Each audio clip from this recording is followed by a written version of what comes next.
Hi everybody, this is Jerry Dean from Missing Persons of America. 3 letters have shown up at an ice cream shop, a racetrack, and the family of missing 5-year-old Dulce Alavez. I'm going to tell you more about those letters in a second.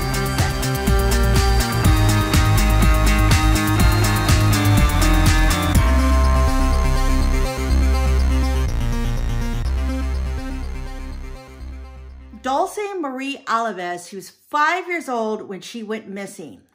Now, she was taken over to the park, and her mother, Naoma Alavez, sat in the car with an 8-year-old relative, while Dulce and her younger brother, who was 3 years old, got out of the car and went to the playground to get some ice cream. A little while later, Naoma looks over and she sees her 3-year-old crying and his ice cream on the ground. And she gets out of the car and she goes over there and she says, "Where's Dulce?" And he points over towards some buildings. She's searched for Dulce. She went everywhere looking. She screamed her name and she couldn't find her anywhere. She called the police. They came over and they stayed all night long looking over that park to see what happened to Dulce, but she was never found. Now, this was back in September 16th, 2019 at the Bridgeton City Park in New Jersey. Then on September 18th, a few days later, an Amber Alert was issued. And the authorities said that they were looking for a man, and they described him as light-skinned, possibly Hispanic, roughly 5 foot 6 inches tall, and wearing orange sneakers, red pants, and a black shirt at the time of the incident. But it wasn't until about a month later when the authorities released a sketch of the man. So on October 18th, the Cumberland County Prosecutor's Office, they released a sketch of this person. And it was a little bit different than what the first description was that was let out by the police. And let me read some of that to you. Quote, "Today we are releasing a composite sketch of an individual who has been reported to have been seen in the park around the time Dulce went missing. This individual has been reported to have been with 1 or 2 children under the age of 5. The person was reported to have been wearing a white t-shirt, blue jeans, and a white baseball-style hat. The man is reported to be a Hispanic male, approximately 5 foot 7, slender build, age 30 to 35 years. So you can see there's a little bit of a difference. Nothing about orange shoes. And they go on to say that this composite sketch was developed after a witness who recently came forward was able to provide a description. This sketch is not from a child witness. So that explains why there's a difference. And we are asking the person for anyone who may recognize him to come forward with information as investigators wish to speak to him.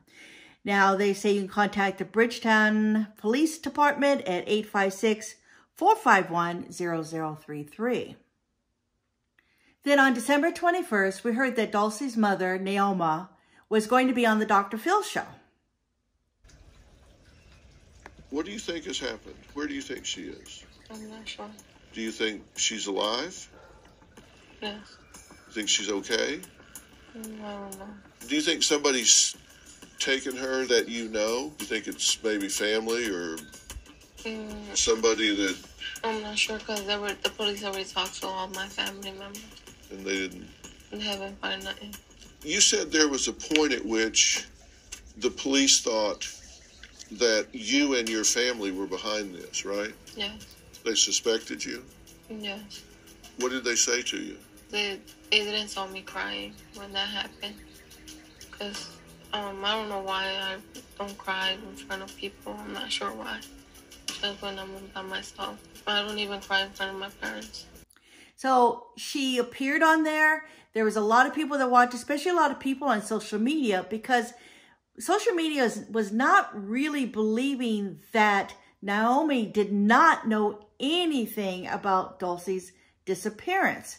They're starting to think that maybe she was involved in some way, but they weren't quite sure what. And then after the Dr. Phil show, Dr. Phil came out and he says, I've worked sadly with a lot of parents of children that have been abducted. I have never worked with a mother that has been as emotionally flat about a missing child as Naoma. Wow, that's something. And then I also heard that Naoma had taken a polygraph test, but she says that the officials asked her if she set up her daughter's kidnapping or if she sold her daughter. And she said that she never heard the outcome of the polygraph test, whether she failed, whether she passed, whether it was inconclusive, nothing. And the police haven't released anything at all about what the results were on the test. They asked you to take a polygraph? Yes. Did you? Yes. And what were the results? They didn't tell me. They didn't tell you the results? No. Then in December, before Christmas, there was a photograph that appeared on social media. Now, this photograph showed a little girl with this man at a flea market. And the woman that posted it said that that was Dulce and that was a kidnapper. And she had photographed them and she had contacted the police and they were going to show up and they were going to arrest this guy. A little bit later, there was another post. And this post says the police were there and they had arrested him and it was Dulce and now she was safe. So everybody was happy and everybody was celebrating. But then there was no media release. There was nothing from the police. It wasn't going the way that things usually go when a big news break like this happens. So a short time later, it was realized that it was all a hoax. That the woman who had the picture, that was not Dulce, it was not a kidnapper. It was somebody else that no one knew who they were. And she had grabbed their picture and she posted it, took the picture, posted it up there and did this whole hoax and fooled everybody for a while. Then this week, 3 letters, well, 2 index cards and 1 letter show up. And they're to the police, asking the police to search a location for Dulce Alavez. And so we don't know. Are these letters clues to Dulce's whereabouts? Or is it just from a well-meaning person that's guessing where she might be? So the anonymous letters have showed up at the ice cream shop, the racetrack, and at the family's home. Now, the one at the ice cream shop, the woman that found it, her ice cream shop had been closed for the season. And she went over there to pick up her mail. And at the bottom of her mail from late February, she found this index card with this handwritten information on it. And she took it over to the police. And the police looked at the return address on the index card, but they can't read what the return address says. But they did say that there was a zip code on there that they could make out. And it says Culiacan, Mexico. But they don't know for sure if it actually came from there or what's going on. And then right after that, here comes another index card that was sent over to a racetrack. Now, this racetrack was at the Mahoning Valley Racecourse Casino Racetrack in Austintown, Ohio. Now, the index card was addressed to the manager of Hollywood Gaming. And it stated a search was needed in the wooded area in Austintown to find Dulce. And the police, they went and they searched and they looked, but they didn't find anything. They used drones, they used the dogs and manpower, and they looked and they never found anything over there. But they said they were going to go back and do another check because of how cold the weather was. And I believe there was some snow over there too. So the police stated the card, it was hard to read, but it did say, look for Dulce Alavez, age 5, kidnapped from Bridgeton, New Jersey. It also stated, look website for story, photos, Dr. Phil. And it also said 76 truck stop, dead end street, entrance, woods, please look. So the police have confirmed that the card was mailed and Cleveland postmark. So the index card had a postmark from Cleveland. Now the last one that showed up was actually, they're calling it a letter, but I guess it was strips of paper inside of an envelope. And it showed up at the family's home on Wednesday afternoon. And it also had a Cleveland postmark. Now, Jackie Rodriguez, she's the spokesman for the family. And she said the envelope contained 7 slips of paper filled with scribbling phrases, but nothing specific about Dulce.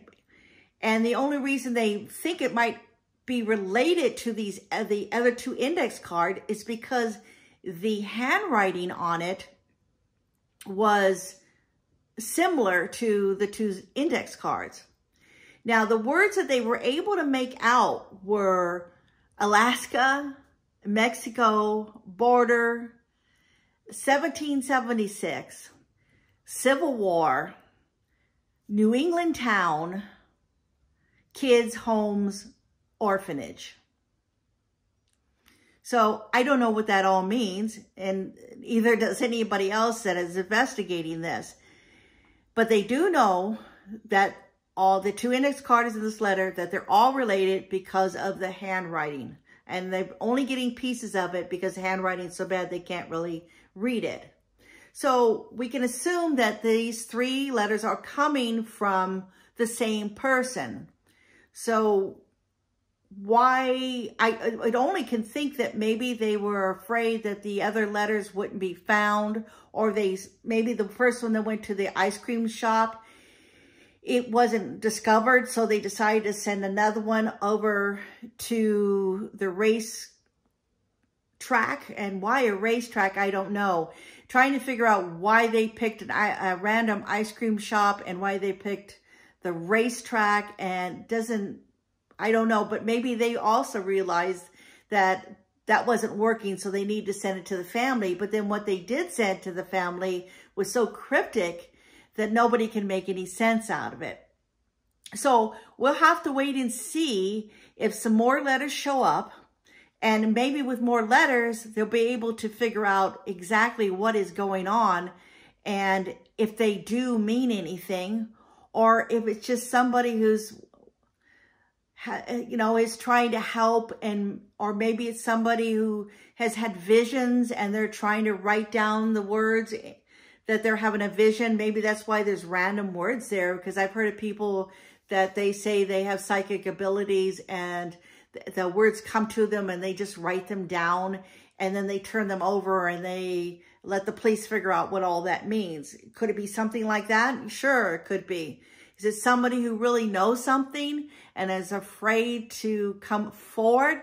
Sure, that's a really good possibility too. There's a lot of times when people remain anonymous because they are scared of retribution, or they just don't want to talk to the police. And so they will leave messages, or they'll rely on a third party to pass the information. At this point, there's really not enough information here to decide which one of this is. And that's about it. So don't forget Dulce Alavez. She's still out there. She's still missing from New Jersey. She could be anywhere at this time. There's a $75,000 reward for information leading to finding her. And we hope that this happens soon. All right. Thank you, everybody, for listening. I'll see you next time.